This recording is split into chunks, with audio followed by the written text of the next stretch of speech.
Hello there, and welcome, our early comers, Joan and Robert. Yes, it's a good question there, Robert. I will answer that in the course of the program. Very grey day today in Pittsburgh. It's not just Monroeville. Hello, Martha, Bill, and Peggy. Everybody should be a member of a Shakespeare club. It's a bit like chess. We may not know how to do it well, but we should all learn how to do it. So much to learn from it.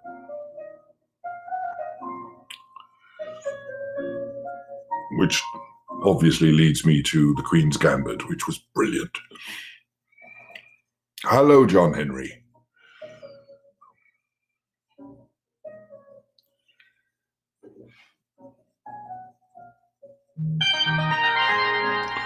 Hello, David in Stratford-on-Avon, and thank you for that email message. It meant quite a lot to me.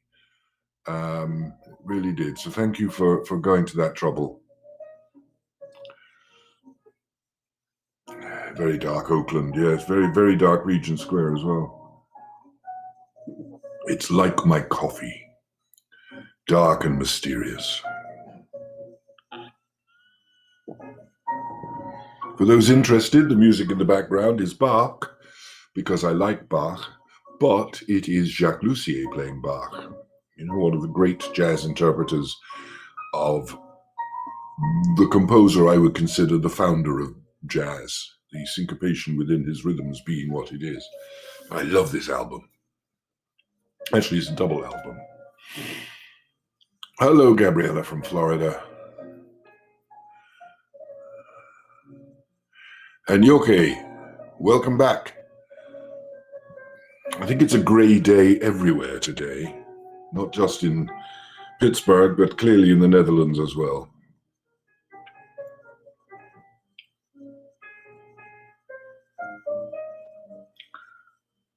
But when you have music like that in the background, life isn't all that bad. And Shakespeare. And Thanksgiving.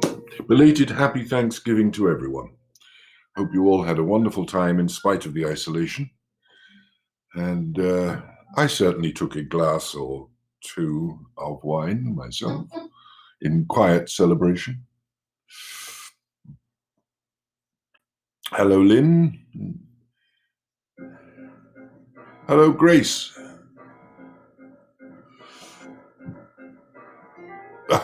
Thank you very much, Grace. Hello, James and Dennis. Yes, you're quite right. Sometimes isolation is lovely.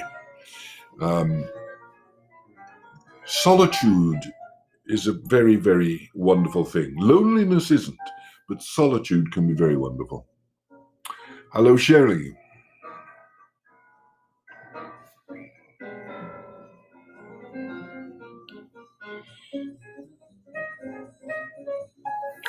Yes, in fact, Grace, you're quite right. We Irish don't celebrate Thanksgiving in that traditional American sense, and yet, in a sense, we are always giving thanks and raising a glass in gratitude for whatever it is excuse we have for raising a glass to. Hello, Anne. Yeah, I don't celebrate with wild turkey. I tend to celebrate with Jameson. I hope you do too.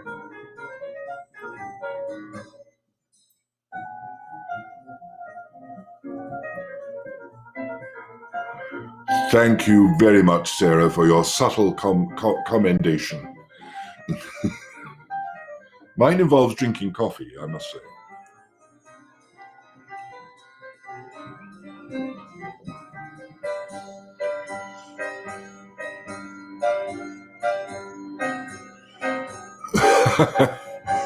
Very wise planning, Dennis.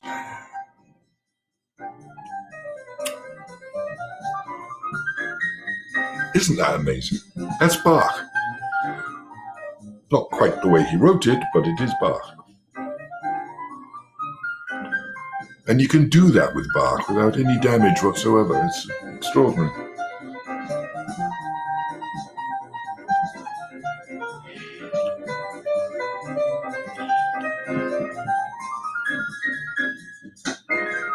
Now, we should all stop talking about food. It's making me hungry.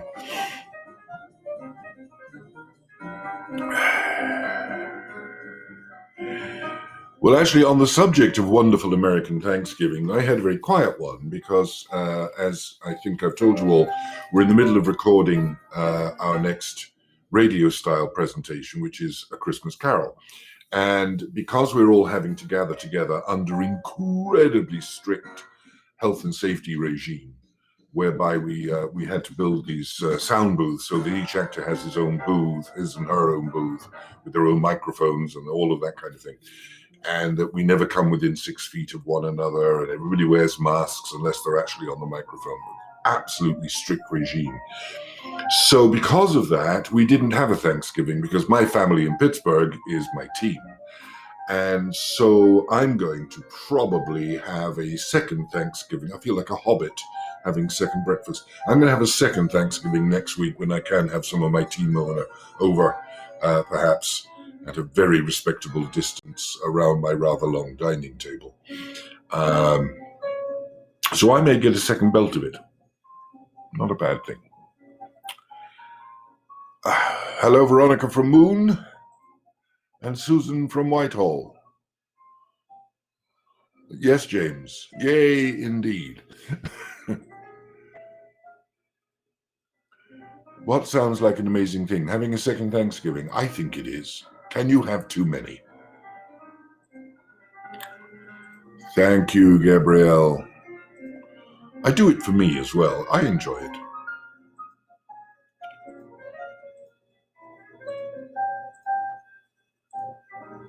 You're quite right. No such thing as too many Thanksgivings. And hello, Nancy in Highland Park.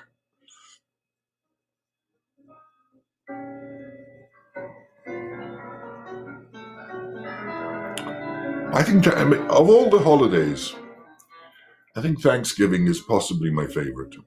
It's just because I'm a grouch. You know, you don't have to give presents and get presents and send thank you notes and do cards or anything. You just get together with people you love and eat a meal and be nice. I think it's brilliant.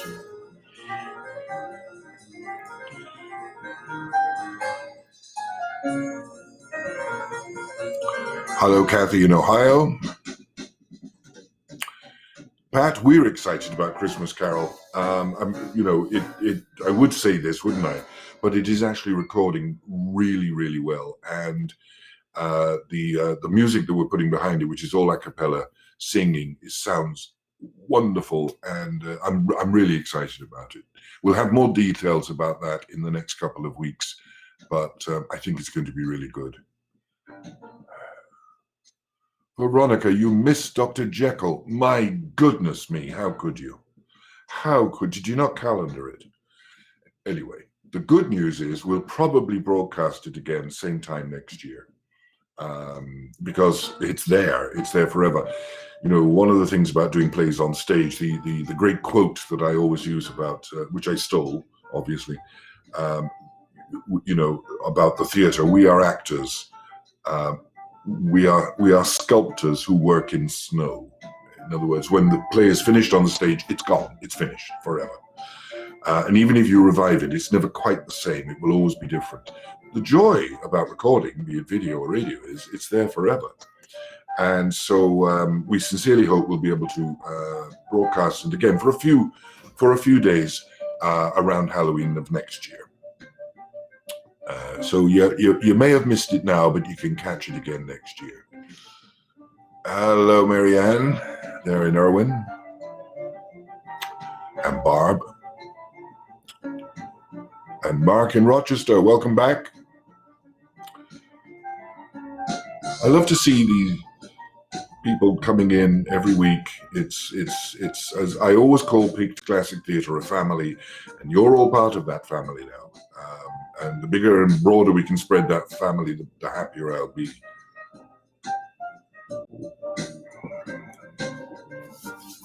which means, of course, tell your friends, get them to join in as well. Thank you, Paul, for being with us.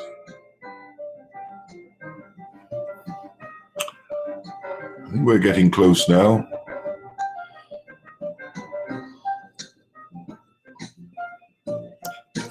Helene, yes, you can. I'm going to be doing Shakespeare frequently. I mean, not every week, because there are lots of other things to cover. But I'll be looking at more of Shakespeare's plays. My plan in the early part of next year, we're going to look at the most famous of his history cycle. The first one we'll look at will probably be Henry V. But I want to look at more of his history plays, which I prefer to call his political plays. Because as history goes, they're not incredibly accurate, but they're much more about politics than they are about the truth of history. So I'll be looking at Henry V, the great patriotic play. We'll be looking at the two Richards, Richard II, which is at the beginning of that cycle, and Richard III, which is at the end of that cycle. And we'll look at some more of the tragedies and comedies as well as the year progresses. So yes, the answer is we will be doing a lot more analysis of Shakespeare because it seems to be popular, and I'm here to serve. Hello, Carolyn, watching you at home with Dennis, and Rebecca and Debbie. Paul.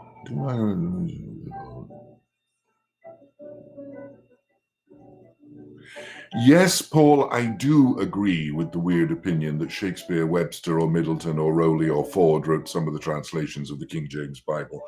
The thing was that when James wanted that Bible, he wanted an accurate translation, but he wanted it written by the best writers. So the King James Version was not simply a new translation of the Bible. It was a writing of the Bible in modern English of the time. And the way he did that, as far as we can understand, was to use the best writers available. And some of those playwrights were part of that game. So yes, I do believe, I don't know, I can't say authoritatively, and I don't think anybody can say authoritatively that Shakespeare was involved in the writing, but I do believe that, I'm just turning off my phone because I'm a disgrace. Shouldn't have it on at all.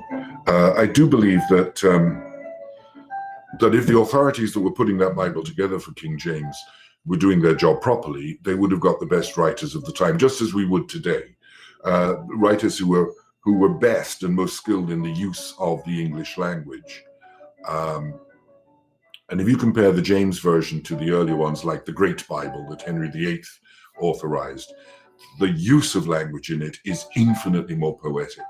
One of the reasons that makes the James Bible so interesting to scholars, to writers, even to actors, I mean, Oscar Wilde was fascinated by it, is the use of language. It is exquisite. And there are chapters of it and sequences of it that all of us can quote from memory, simply because it's so well written. So I just dropped all my notes and I have to gather them up again. Pardon me. Just so beautifully written, it becomes almost irresistible. You are compelled to read it by the use of the language. So yeah, that was a long answer to a simple question.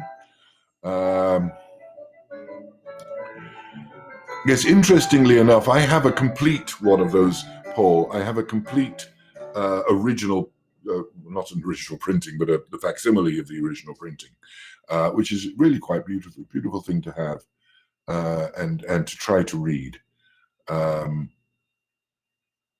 Hello, Mary Lou and Helen. Welcome as usual.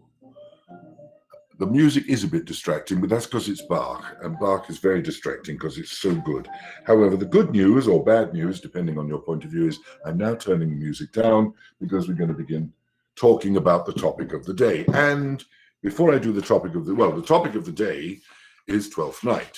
What we're doing is analyzing some of the aspects of the play. I'm not telling you the story of the play, and I'm not going through on a long description of what happens and who does what to who, because you can read the play. What I'm talking about is my view about aspects of the play. And last week we examined the loves of the play. Who loves what was my subtitle. And this week we're going to look at the cruelty of the comedy, which is an inherent factor, as I'll explain in a moment. Before we do, I want to say thank you yet again to Hepatica Florists for sponsoring these two programs. Yet again, the wonderful Carolyn from Hepatica has sent us a beautiful bouquet. You can see it behind me. It's absolutely stunning. Thank you, Carolyn. Gorgeous as always. Can I recommend, if you need a florist in Pittsburgh, you cannot do better than go to Hepatica. They're here in Regent Square. They're on Braddock Avenue. They do wonderful work. Not simply the quality of the flowers, but the arrangements that they do. Absolutely stunning. And if you ever come to PICT opening nights, let us pray we have more. You will always usually see a Hepatica flower arrangement in the room. So thank you again for the sponsorship. If you're interested in sponsoring, as I always say, send us an email. We'll send you the details. It's not expensive, but it makes such a difference, because we do, even though we don't charge, the webinars are free, it does cost us to actually present them, to put them up on the platform. So all the sponsorships are really great. So, 12th Night. I'm going to start, as I did last week, with a very simple statement. I've just done it again. I think I'm getting old or something. Anyway, my simple statement is this. For comedy to work, somebody must be in pain. That sounds terrible, but it's true. It's one of the great truths of what makes us laugh, other than tickling and things. But usually for a comedy to work, somebody must be in pain. Now, my mentor as a director, when I was a very, very, very young person, was a man called Hilton Edwards. He was one of the co-founders of the Gate Theatre in Dublin, with his partner, Michael McLeamore. By the way, both of them were English. They weren't Irish. Michael McLeamore, his name was made up. His real name was Alfred Wilmore. But anyway, that's beside the point. They were wonderful. They both supported me very much as a young director. And in my early days, when I ran the Project Arts Centre in Dublin, they used to come to shows I would direct, and we would sit and drink a bottle of wine afterwards, and they would do a breakdown of the work I'd done, and they would discuss it. But Hilton was a remarkable man with a vast history of theatre. I think I've mentioned him before. I may mention a few things I mentioned before in this. But his knowledge of what one might describe of the rules of theatre was absolute. He had come from, he developed his skill base in the Edwardian theatre and brought it through right to the second half of the 20th century. So he'd accrued a vast amount of knowledge. He was a remarkable lighting designer as well. But as I say, he taught me an awful lot about those fundamentals of what works on stage and why it works. And he was the first person to point out to me that thing I'd mentioned again before, that you never see, the traditional image of theatre, the masks of theatre.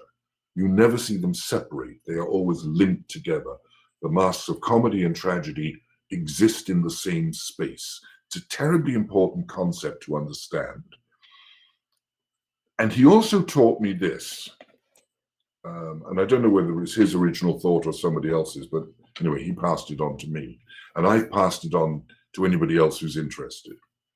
A farce is a tragedy happening to somebody else, and a tragedy is a farce happening to you. Again, I've mentioned this before, but it's important in this context as we look at the subplot of Twelfth Night. The nature of farce being what it is, and I did grasp it, and he did teach it to me, and I do remember doing a production of Ibsen's An Enemy of the People, and I'd gone to him for conversation, just about ideas going in my head, and Enemy of the People is a 5-act play.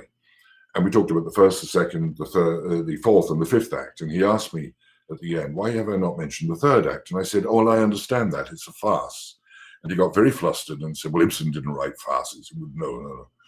And I said, well, he did live in Paris, and he was around there at the time when the great farceurs were developing the skills. And anyway, he was a bit huffy about that. But the next day he called me up and said, I read it again, and you're quite right, it is a farce.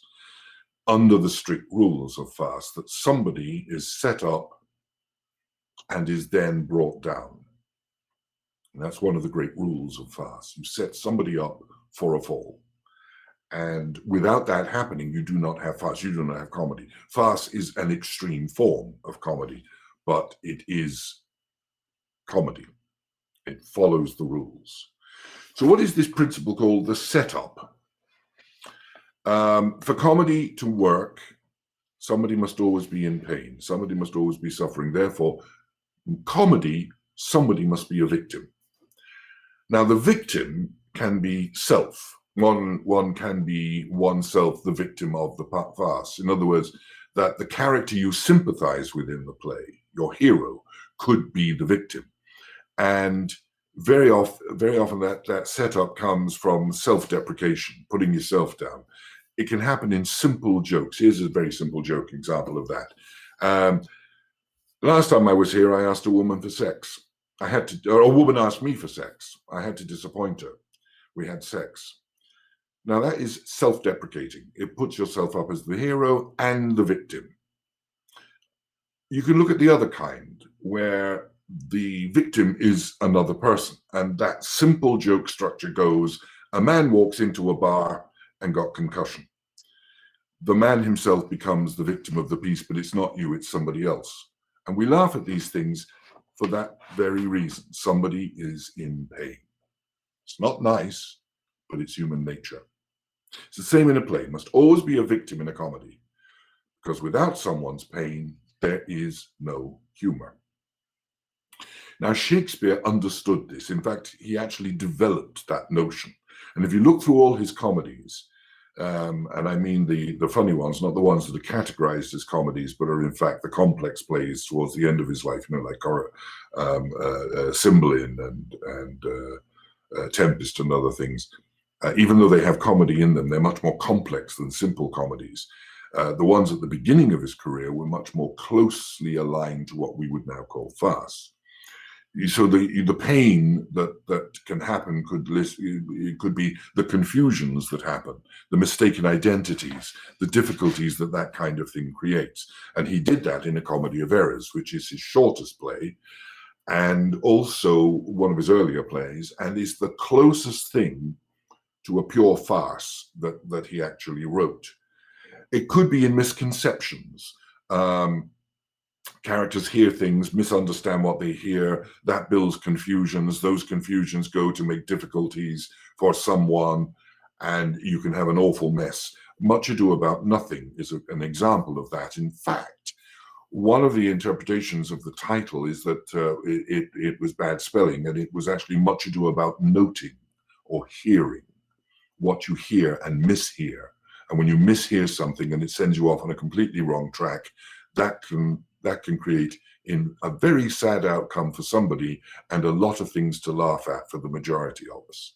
So these are the same rules applying. And the cruelest of comedy can come from the act of victimization. When we see victims being victimized, when we see, for instance, the terrible R word carried out, which I'll come to, revenge. And when revenge comes in, you can have an awful lot of comedy. But victimization, I mean, if you look at the TV series The Office, either the British version or the American follow-up, this is very funny. And it's about the victimization of characters within it by other characters. They do cruel, terrible things to one another, and we laugh. We laugh at them. And in the case of Twelfth Night, it is the fooling, the gulling, the victimizing of one character in particular. I mean, it happens to more than one, but in particular, it happens to Malvolio. Why? Malvolio, now the names sort of matter. And what Shakespeare, I'll come to that in a sec. What Shakespeare did with Twelfth Night was he wrote a perfectly serviceable comedy of confusion, and the comedy comes from the confusions about who loves who, and who's a boy and who's a girl, and the woman marrying the wrong person because she thought he was the person that she wanted to marry, but in fact he was the twin brother. This is the structure of confusion that builds the comedy. And we laugh at it, even though we know it's not particularly funny in that sense, if it were happening to us. But remember, a farce is a tragedy happening to someone else.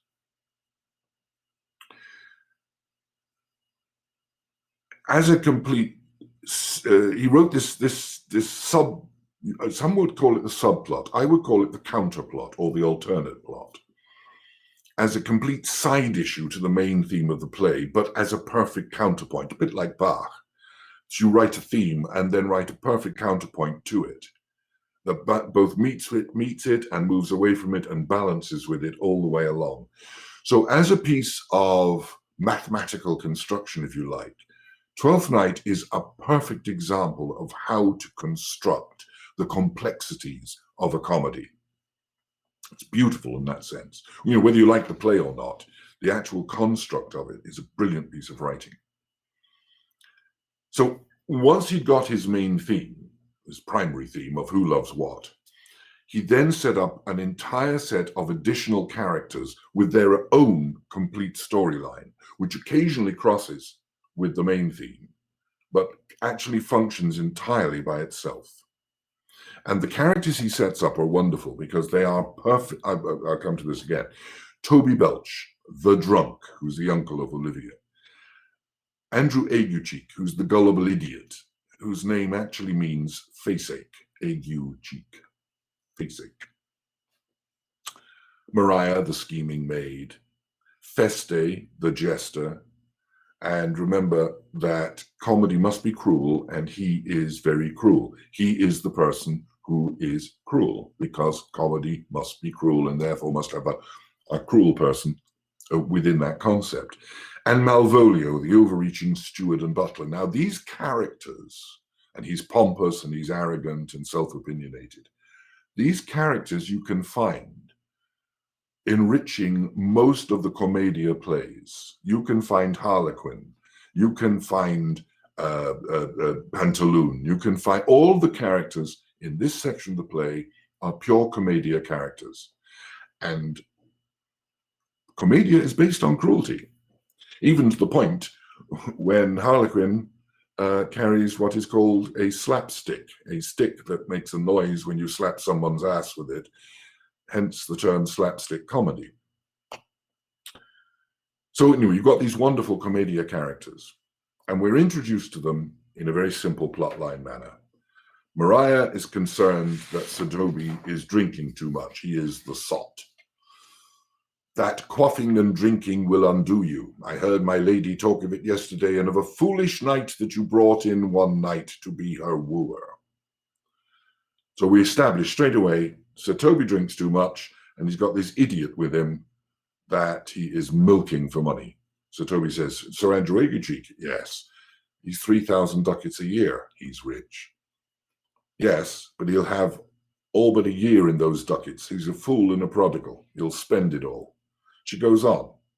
They add, moreover, he's drunk nightly in your company. Shakespeare doesn't mess about. He gives us all the information he can. They drink a lot. To which Sir Toby, we're drinking healths to my niece. Smart move. I'll drink to her as long as there's passage in my throat and drink in Illyria. A very, very weak excuse, really, for just drinking as much as you possibly can. And even Sir Toby manages to joke on the literal take on his friend's name. Here comes Sir Andrew Agueface, he says. So already we have three characters out of the classic farce format. And even Sir Andrew, who is another of the fools, another of the victims, he even has a low opinion of himself, self-deprecating, as I mentioned earlier. Methinks sometimes I have no more wit than a Christian or an ordinary man has. But I'm a great eater of beef, and I believe that does harm to my wit. The man's an idiot. But he's setting himself up as an object of foolishness. And because he's weak and foolish, we laugh at him for that reason, because of his weakness and his foolishness. He actually has one of the saddest lines in the play. I was adored once. That is so sad, but we laugh at it because it's him, not us. If we would think about ourselves in that situation, we wouldn't be laughing. So, plot-wise, Sir Toby has convinced Sir Andrew that he has every hope of winning the hand of Olivia, and he is spending all of Andrew's money on drink in the process of keeping Andrew available, basically as a bank book, as a credit card. Andrew is a victim, and so we laugh. Andrew is a fool, and so we laugh. Toby, not to put too fine a point on it, is a complete bastard. And we want him to go on because he is the catalyst for fun. Toby is an appalling human being by any stretch of the imagination. He is mean, he is selfish, he is a drunk, he is rude, he is obnoxious, and he is ripping off Sir Andrew Aguecheap, utilizing Sir Andrew's own foolishness. And we love him for it. It's cruel. And the other member of this team is the fool Feste. He's also part of the main plot, but he is integral to this sub or rather parallel plot. And he, being the fool, being the clown, being the true comedian, will enact one of the cruelest and therefore most comical scenes in the play. It is that comedy that makes the play what it is, that comedy of cruelty. And Malvolio is the principal villain. Ill-tempered, mean-spirited, the pantaloon character. Why does he become the villain, or the victim, the principal victim? What does Shakespeare offer us as his sacrificial lamb for slaughter by comedy? Okay, he's highly opinionated, has a great sense of personal superiority. He is narcissistic. And not making a political point, don't we love to see pomposity and narcissism deflated? It's our nature. It gives us a great sense of well-being, and it gives us a great sense of our own superiority to see others' superiority being deflated. It is a great bubble that people create around themselves, and don't we love to stick a pin in that bubble and watch it go pop? Of course we do. We're human. Malvolio starts his very journey in the play by insulting someone, by using his own pomposity, demonstrating it. Shakespeare never wastes time. The first time Toby appears, we know he's a drunk. First time Aguecheap appears, we know he's an idiot. First time Feste appears, we know he's smart. And the first time Malvolio appears, we know he's a snob. He starts by insulting the fool Feste. I marvel your ladyship takes delight in such a barren rascal. I saw him put down the other day with an ordinary fool that has no more brain than a stone. Look you now, he's out of his guard already, unless you laugh and minister occasion to him. He is gagged. I protest I take these wise men that crow so at these set kind of fools no better than the fool's zanies. He's not only insulting the fool, he's also insulting the fool's audience, which is us and Olivia. But he is simply saying, I am far too intelligent to be amused by such a person, and people who are amused by such a person are just fools themselves. Oh, dangerous thing to say. Olivia, who is the employer of Feste, immediately rounds on Malvolio. You are sick of self-love, Malvolio, and taste with a distempered appetite. To be generous, guiltless, and of free disposition is to take those things for bird bolts that you deem cannon bullets. In other words, if you can't laugh at somebody having a go at you, if you get upset when somebody makes a joke about you, if you take as bile and venom that which is merely a little, you've got a problem.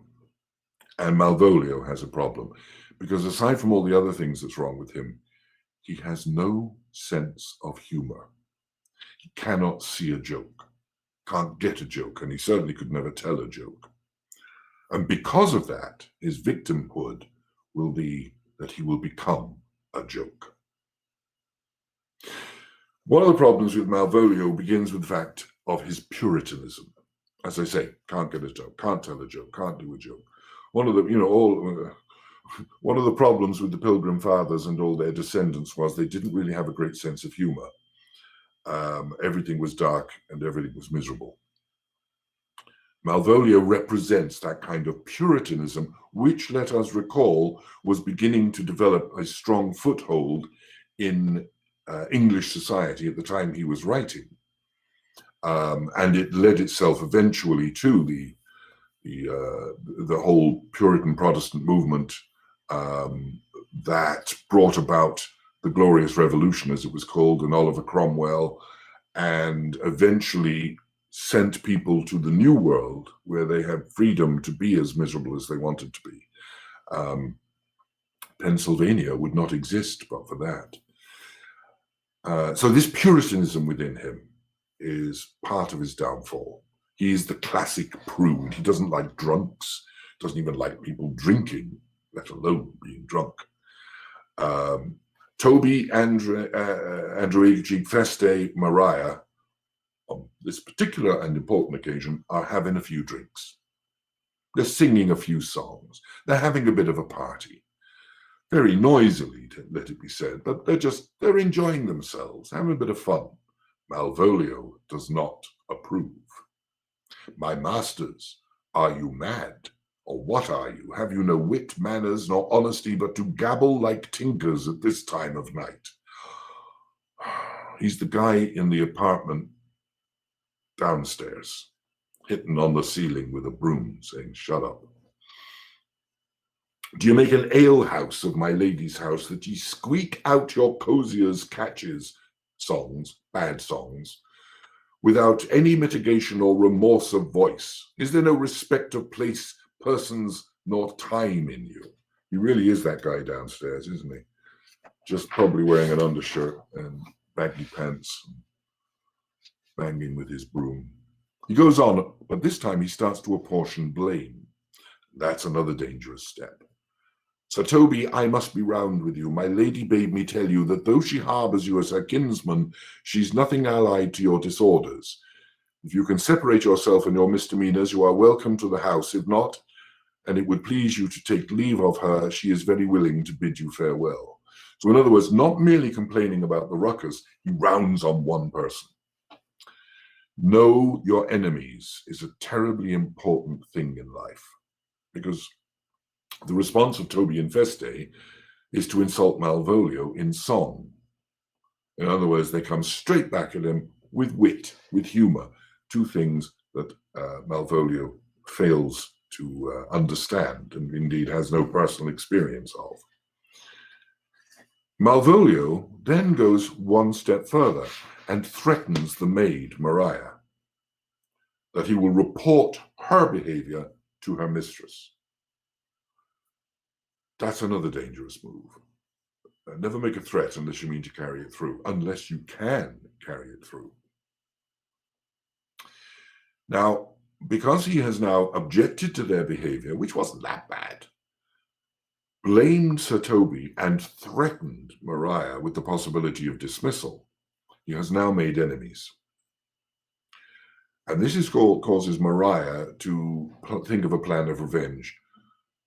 The smart one in this little gathering of people, well, one can say Feste is, but he's pretty drunk as well, But it is the woman. It is Maria. She's the one who thinks, and hell hath no fury like a woman scorned.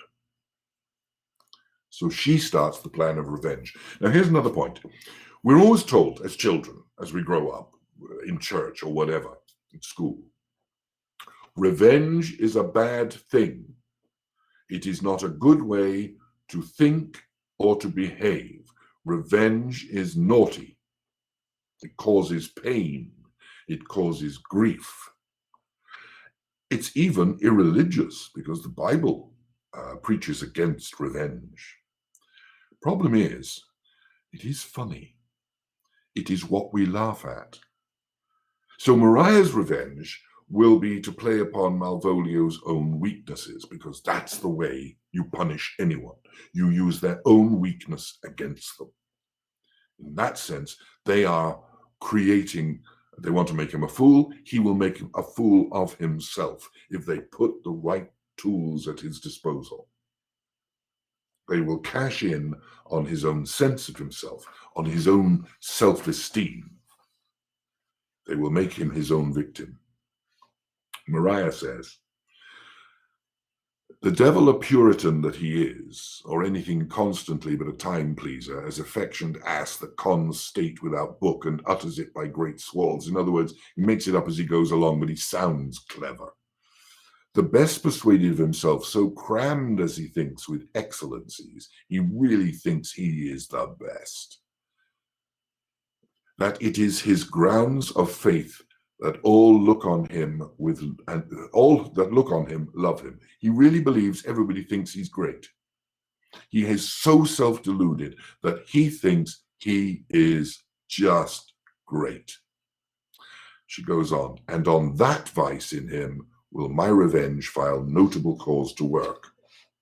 Toby says, what are you going to do?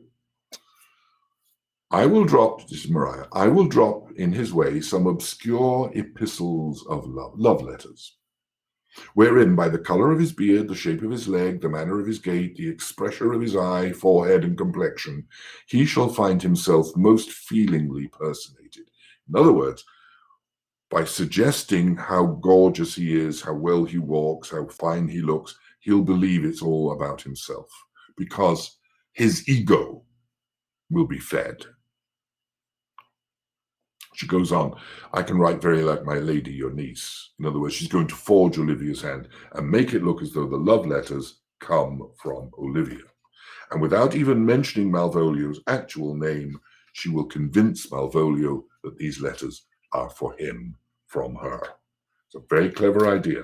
But what Shakespeare is doing very cleverly is setting it up in such a way that Malvolio will believe what he reads, because his ego will direct him to. His own self-evaluation, his own self-esteem will guide him in that direction. In other words, we are setting up comedy, and a comedy victim who will be a victim of his own ego. There's nothing funnier than that. So she goes on. There's a lovely little moment there where Shakespeare never forgets another idiot when he possibly can make use of it. Sir Toby loves the plan and says, excellent, I smell a device. Sir Andrew, I have it in my nose too. Shakespeare will never miss an opportunity to get a laugh out of somebody's stupidity. So Toby has got it. It takes him a little while, but Sir Toby sums it up. He shall think by the letters thou wilt drop, they come from my niece and that she's in love with him. Duh, yes. And if he wasn't so drunk, he might have worked that out faster. And the plot is now set for our cruel farce. And it works only because the victim is indeed a victim by and of his own creation. And because of his nature, because he is the way he is, we want to watch him suffer. We do. And we'll laugh at it. Remember, a farce is a tragedy happening to someone else. And if we think that someone else sort of deserves it, well, he deserves it. How often have you heard yourself say that? We'll laugh. It's suffering, but we'll laugh at it. Now, one of the wonderful scenes of this play, the place of setup, We have 5 plotters now because Shakespeare added another character called Fabian for reasons completely unknown. I don't know why he thought of Fabian. But I will put in a side note that it was the first part in Shakespeare I ever played myself. So therefore, it is important to me and a role of much consequence. Actually, the part is totally unnecessary, but he sticks Fabian in. So we've got 5 plotters in hiding, ready to watch Malvolio. He does a thing, Shakespeare does a thing of hiding everybody behind a tree or in a tree, which leaves for staging of the play a lot of fun, because you have these 5 people in a tree commenting while watching Malvolio.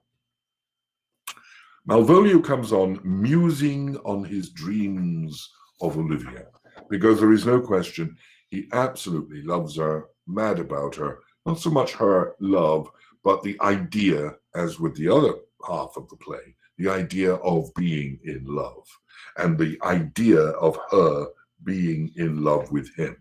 In that sense, he's not that much different to Orsino, who is in love with the idea of being in love, and in love with the idea of Olivia being in love with him and he with her. It's exactly that same thing, but taken from a completely different perspective. And where in that sense, we're dealing with a love story, to a degree, in this sense, we're dealing with a very cruel farce. Malvolio comes on talking about it. "'Tis but fortune, all is fortune. Maria told me she did affect me, that Olivia liked me. And I've heard herself come thus near, that should she fancy it should be one of my complexion." That possibly is in his own imagination. "Beside, she uses me with more exalted respect than anyone else that follows her. What should I think of that?" In other words, he interprets anything that remotely looks like favor from Olivia in his own terms. If she's nice to me, it's because she loves me. If she respects me, it's because she loves me secretly. If she puts me above all her fellows, it's because she loves me. No, he's the steward. He's the chief butler in the house. She shows him respect of his position, but he interprets it as an emotion. He interprets his own favor, the way she looks upon him, as love. He interprets. Then he has a little fantasy about what it would be like, calling my officers about me in my branched velvet gown, having come from a daybed where I have left Olivia sleeping. That's a very naughty thing to be thinking of your boss. And then to have the humor of state, and after a demure travel of regard, telling them I know my place as I would they should do theirs. In other words, letting everybody know who's boss. I'm the boss. Everybody should recognize that I'm the boss. Just listen to me when I'm speaking, because I'm the boss. I'll ask for my kinsman Toby. Narcissism beyond belief. 7 of my people, not 1, 7 of my people, with an obedient start, make out for him. I frown the while, and perchance wind up my watch, or play with some rich jewel. Toby approaches, curtsies to me there. This is fantasy land beyond imagining. I extend my hand to him thus, quenching my familiar smile with an austere regard of control. He's really having a wonderful time. Saying, "Cousin Toby, my fortunes having cast me on your niece, give me this prerogative of speech. You must amend your drunkenness." And it all comes back down to his basic Puritan ideas. He's fantasizing about being husband to Olivia, but always the best he can get out of it is to come back to that same basic thing. You're a drunk. We will not have drunkenness. We will not have fun. We shall not have any enjoyment going on because it's not appropriate. To which Toby often offers at one point the immortal reply. There are so many quotable lines in this. Shall we have no more cakes and ale? Because that's what Malvolio is preaching. Let's not have cakes and ale. Let's do without them because they are inappropriate. I don't think any of us would agree with that, would we? Anyway. He also, Malvolio goes on, has another go at the other fella. You know, you waste the treasure of your time with a foolish knight, one Sir Andrew. Up in the tree, Shakespeare again never forgets his other victim, and he rounds off that moment with poor Andrew saying, "I knew 'twas I, for many do call me fool." And we laugh at him because he's pathetic. Now, the climax, or the rounding of the scene, comes at the point in which Malvolio finds a letter. And it is the letter that Maria has left. And Malvolio willingly, that's the important point, interprets that it's for him, even though it is not addressed to Malvolio. There are letters on M-O-A-I, and by some very obscure convolutions, he managed to find the letters of his name sort of hidden in there. So he therefore makes the conclusion. He jumps to the conclusion the letter is obviously for him. Shakespeare also gets a terribly pathetic, rude gag in there. Thus she forms her this, and thus she does that, and thus, speaking about the writing, and thus she makes her great peas. That joke is very old and still works today. Now, the letter at no point says it's for Malvolio, but he interprets it as being for him and being a declaration of love from Olivier for him. In other words, his own self-esteem, his own ego, guides him to believe that which he wants to believe. He wants to believe it, and therefore he does. He reads the following, and it's so cleverly constructed. "If this fall into thy hand, revolve, turn around. In my stars, I am above thee, but be not afraid of greatness." Quote coming up, "Some are born great, some achieve greatness, and some have greatness thrust upon them. Thy fates open their hands, let thy blood and spirit embrace them, and to inure thyself to what thou art like to be, cast thy humble slough and appear fresh. Some are born great, some achieve greatness, and some have greatness thrust upon them." Oh, to a man of ego, how that must appeal. The letter is telling him, you got this, it's within your grasp. Just do what I say and everything will be yours. Be opposite with a kinsman, rude, opposite being rude. Surly with servants, let thy tongue tang arguments of state. Talk posh and talk above your station.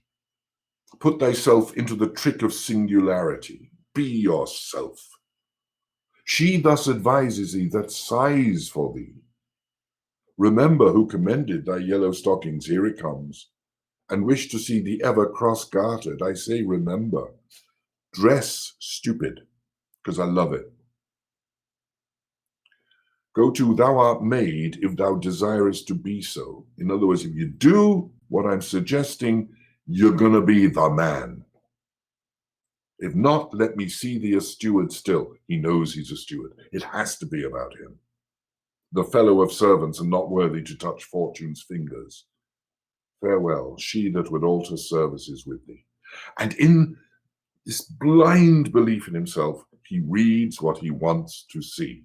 That this is a letter from Olivier telling him, behave like this and I am yours. He's over the moon. God love him. He truly now, at this moment, he becomes the victim of his own imagination. He says, daylight and champagne discovers not more. This is open. This is so clear. I will be proud. I will read politic authors. Oh my God. I will baffle Sotobi. I will wash off gross acquaintance. I will be point devised the very man. I will wash off gross acquaintance. I won't talk with poor people anymore. I do not now fool myself to let imagination jade me. For every reason excites to this, that my lady loves me, you see? Totally trapped. She did commend my yellow stockings of late. She did praise my leg being cross-gartered. And in this she manifests to my love. Now, we discover later on that Olivier hates yellow stockings and cross-gartering. This is a figment of his imagination. I thank my stars, I am happy. I will be strange, stout, in yellow stockings, and cross-gartered, even with the swiftness of putting it on. Oh, what a fool. Yet here's a postscript. Thou canst not choose but know who I am. I'm not going to tell you. If thou entertainest my love, let it appear in thy smiling. And this is the coup de grace. This is the wonderful additional punishment that Maria is inflicting on him. Thy smile becomes thee well. Therefore, in my presence, still smile, my dear sweet, I prithee. Jove, I thank thee. I will smile. I will do everything thou wilt have me. And that request that he always appears smiling is going to make him look like such an idiot. It's so cruel. But it is his own fault because he himself believes too much in himself, in this incredible belief that people admire him and that Olivia admires him most. He is lost and we laugh. We now want to see the fool that he will make of himself. It's a kind of way of experience revenge as innocent bystanders. We're going to watch revenge carried out on a man because we convince ourselves he deserves it. And we can stand back and say, well, it's not us. But remember, farce is a tragedy happening to someone else. And Malvolio does not disappoint us. As Maria tells Sir Toby, he does obey every point of letter that I dropped to betray him. He does smile his face into more lines than in the new map with the augmentation of the Indies. You have not seen such a thing as 'tis. I can scarcely, I love this, I can hardly forbear hurling things at him. I know my lady will strike him, and if she do, he'll smile and take it as a great favor. So Malvolio is totally hooked on this entire concept, completely engaged by it. And so Malvolio does appear before Olivia, dressed and behaving just as he believes she requested. Wearing yellow stockings, cross-gartering. It looks like a bad tartan. And smiling, and much to her great surprise and amusement. Sweet lady, oh, here he is. And Olivia is looking at, going, what the devil are you doing? How dost thou, man? What's the matter with you? Malvolio, not black in my mind, though yellow in my legs. It did come to his hands, and commands shall be executed. I think we know the sweet Roman hand. I got your letter. I recognized your handwriting. This is what you wanted. Smiling. To which she's concerned about his health and comes out with, Shakespeare's so clever. Wilt thou go to bed, Malvolio? Malvolio. To bed? Aye, sweetheart, and I'll come to thee. There's a very, very bad piece of misunderstanding on his part. Olivia cannot believe what she's looking at. God comfort thee. She's beginning to sort of take pity on him. Why dost thou smile so and kiss thy hand so oft? At your request, says Malvolio. Be not afraid of greatness. 'Twas well writ, some are born great, some achieve greatness, and some have greatness thrust upon them. She has no idea what's going on. There is only one possible reason for this insane behavior, and we are laughing at it. Heaven restore him, she says. She suspects he's gone mad. Heaven restore him, bring him back to his senses. Malvolio persists. Remember who commended thy yellow stockings? And Olivia, what, thy yellow stockings? And wish to see thee cross-gartered? Cross-gartered. Go to, thou art made, if thou desirest to be so. He is actually, thou art made, if thou desirest to be so. He is now taking that offer up and offering himself as a husband to her. She hasn't a clue what's going on. He is making an utter and complete fool of himself. But she does say the M word. Why, this is very midsummer madness. And that's important. Because she then turns to her maid Maria and say, have this fellow be looked to. Where's my cousin Toby? Let some of my people have a special care of him. I would not have him miscarry for the half of my dowry. I want him looked after. He's clearly gone mad. Get the gang together. Let them look after him. And by so doing, Olivia inadvertently places Malvolio into the hands of the very people who want him to suffer, who want to punish him, who want revenge. What we're hearing is concern on Olivia's part for her servant. What Malvolio hears is something else entirely. He says, do you come near me now? No worse a man than Sir Toby to look to me. This concurs directly with the letter. She sends him on purpose that I may appear stubborn to him, for she incites me to that in the letter. Cast thy humble sloth, be opposite with a kinsman, surly with servants. So poor Olivia has asked for her servants and her uncle to look after Malvolio. Malvolio interprets as an instruction to be rude to Sir Toby, to be obnoxious to the servants. And that will exaggerate the appearance of madness. He goes on. Consequently sets down the manner how, as a sad face, a reverend carriage, slow tongue, in the habit of some sir of note, and so forth. In other words, to behave rather like a madman.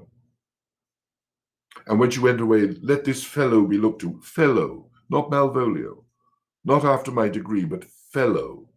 Why, everything adheres together, that no dram of a scruple, no scruple of a scruple, no obstacle, no incredulous or unsafe circumstances, what can be said? Nothing that can come between me and the full prospect of my hopes. He interprets it from Olivia as a declaration of love and care and concern.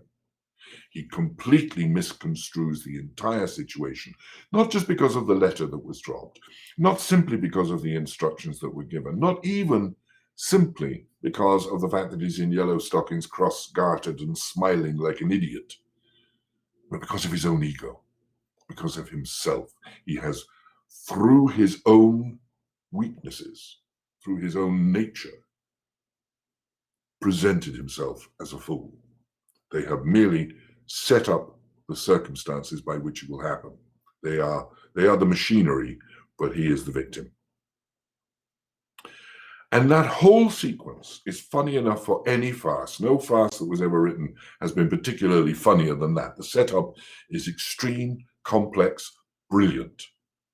A man becoming the victim of his own ego, a man becoming the victim of his own pomposity, the man becoming a victim of his own imagination, a man who doesn't deserve to suffer that much, but we laugh. And it can only get worse for the victim.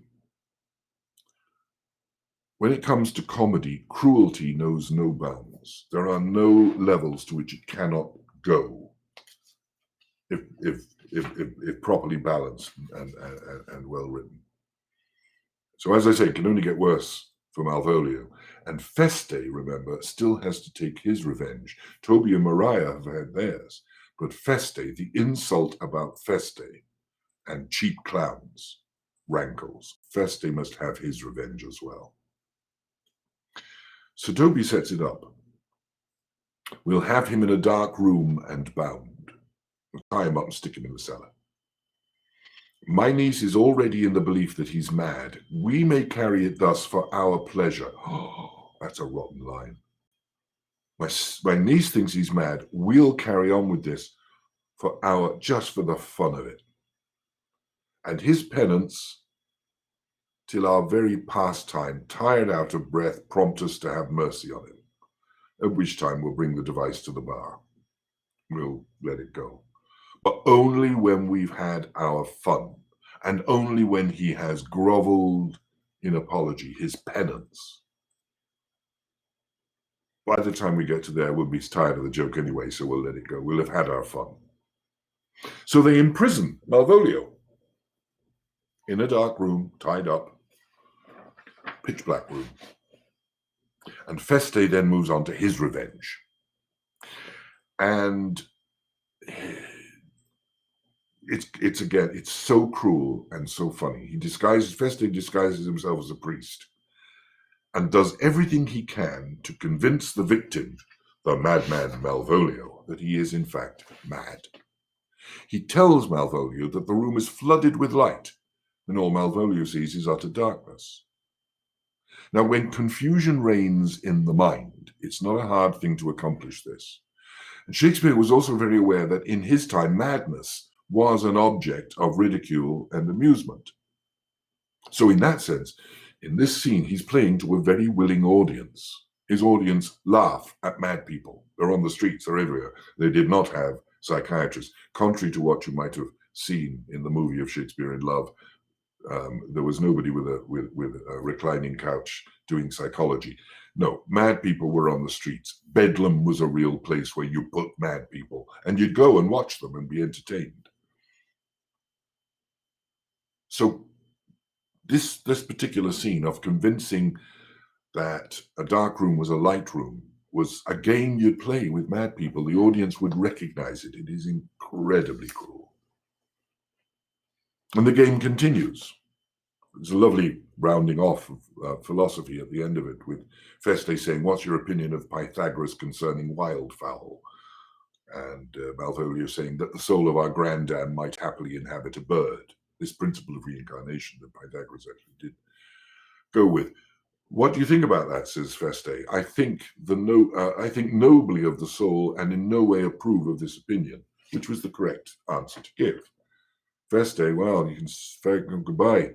Stay in the darkness till you can hold the opinion of Pythagoras, ere I will allow of thy wits and fear to kid a woodcock till thou, lest thou dispossess the soul of thy grandam, fare thee well. In other words, until you are willing to agree that the mad opinion is the sane opinion, you're staying where you are. And even after that, Feste comes back and plays upon pity as a weapon. He comes back to pity Malvolio for his status, so that Malvolio is begging the person that he condemned for help. And then Feste plays both roles of himself and the priest, having a conversation about Malvolio. He goes to the limit of how much fun he can extract from the situation before finally, not wanting to risk going too far, he agrees to give Malvolio pen and ink so that he can write to Olivia and try and find a way out of there. And we might think, with Feste's acquiescence, yes, I'll get you pen, paper, and ink, that, to quote another of Shakespeare's play titles, all's well that ends well, that they've all had a great joke, they've all had a laugh, everything ends up happily ever after, but of course it's Shakespeare. And Shakespeare will give us a final thrust. And this is the thrust of reality, which I think maybe of this parallel plot in the play, one of the more important messages that he is really trying to get us to understand. It's a final warning on all of us who would make fun of victims by the use of fun-filled, cruel revenge. Because when Malvolio finally appears before Olivia and the court, when he shows Olivia the letter that he thought she wrote, and when he discovers the truth of it and the complicity of all those plotters, when he realizes that, and when Olivia sees it, her response is just a very simple but very unkind, "Alas, poor fool, how they have baffled thee." There is no real sympathy in that at all. Even she, I think, is amused at how easily and how brilliantly he was punished. But Malvolio's reply is the most telling. "I'll be revenged on the whole pack of you." And that is not funny. That line, for the first time, this talk of revenge ceases to be funny. It becomes a genuine threat. And it's always had an interesting effect on audiences. Nobody laughs. They all laugh at all the revenges that go on right through the play, but at that moment, nobody laughs, because at that moment you suddenly, I think, realize that the victim, that the subject of the farce, a tragedy happening to someone else, is truly tragic, that what they've done to him was way too much, that in fact he is a victim, and a tragic victim at that. I'll be revenged on the whole pack of you. It suddenly goes very serious. So what do I mean by all of this? Well, theatre can teach us many things. One of the joys of theatre is that it is the ultimate schoolroom of life. Theatre shows us who we are, holds, as 'twere, a mirror up to nature. And comedy, which is beyond question the most difficult of all theatre, of all forms of theatre, both to understand, to act, comedy is hard. But being that, it also teaches us more very often than tragedies and any other form of theatrical art. So perhaps the purpose of such a farce as this, as Twelfth Night, is to teach us two things. That we are fools to believe in our own view of ourselves, to see ourselves only as we see ourselves is a very dangerous thing. Robert Burns, the Scots poet, wrote, "Dear Lord, the grace to give us to see ourselves as others see us." Once our opinion of ourselves is completely self-centered, we immediately set ourselves up as victims of derision. And the other thing is that it teaches us is that to laugh at affliction, while natural, it's a natural thing, is also very cruel. When we laugh at others' misfortunes because it's not happening to us, it's happening to them, it's a very natural reaction. It's human, but it's also very cruel. But sadly, perhaps, that's what makes it funny. It's very cruelty. Ah, humanity, humanity. We are a strange breed. Anyway, that's it. That's my little look at Twelfth Night. I hope you read the play now and see what you can find in it yourselves. Everything I tell you, as always, may be wrong. It's just my opinion and it's my view and my attempt to encourage you to actually look at the plays and prove me wrong. So that is for this week. Next week, because I've been requested, by the way, any questions coming in?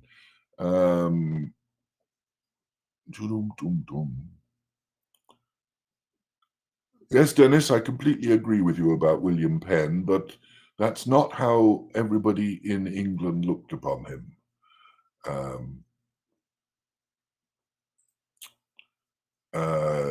But we can have a debate about that at another point. But to an awful lot of the Royalists and the Anglicans or the pseudo-Catholics that still were the majority in England, the Puritans were looked upon as a rather dreary lot.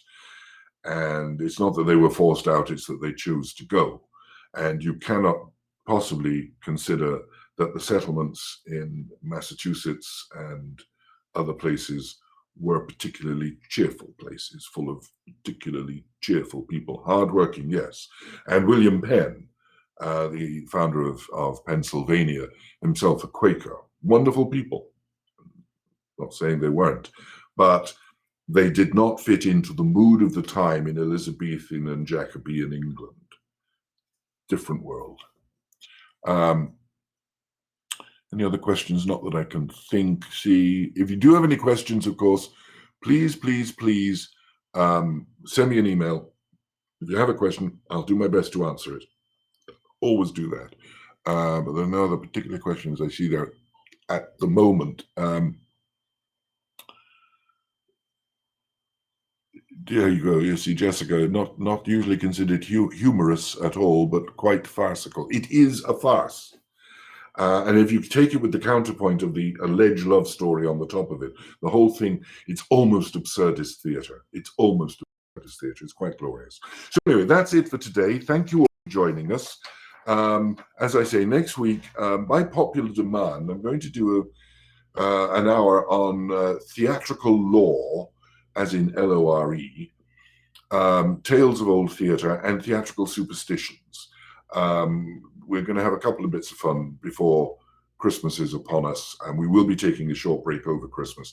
So next week is all about all the silly things about theatre I can think of. If you have a question about something theatrical, like why do we do this, or why does that happen, or where does that come from, send it to me by email, and I'll try to include it next week as we're talking about it. In the meantime, thank you again to Hepatica for the flowers. If you're looking for floral displays over the holiday season, I cannot recommend anywhere better than them. As I say, Christmas is coming, and that means so is Christmas Carol, and we are just about to complete the recording of it. It's going to be fabulous. All the information will be on the website. You'll probably all be receiving emails about it. Please, please, please tune in. There's a very small fee for listening to it, and you get to listen to it as many times as you can over a certain period of time. It will only be broadcast from, I think it's the 16th or 17th of December to the 31st of December. So don't miss it like a certain person missed Jekyll and Hyde. It'll be there for you, and I promise you it's really going to be very, very good indeed. Our fall to winter appeal is still on. We're running it up to the end of the year. Every donation counts. Every single dollar does count. If you've sent us a small check in the past, think about sending us another small check. If you found that you have an IRA that you're not having to pay as much tax on this year and you've got a few dollars spare, think about us.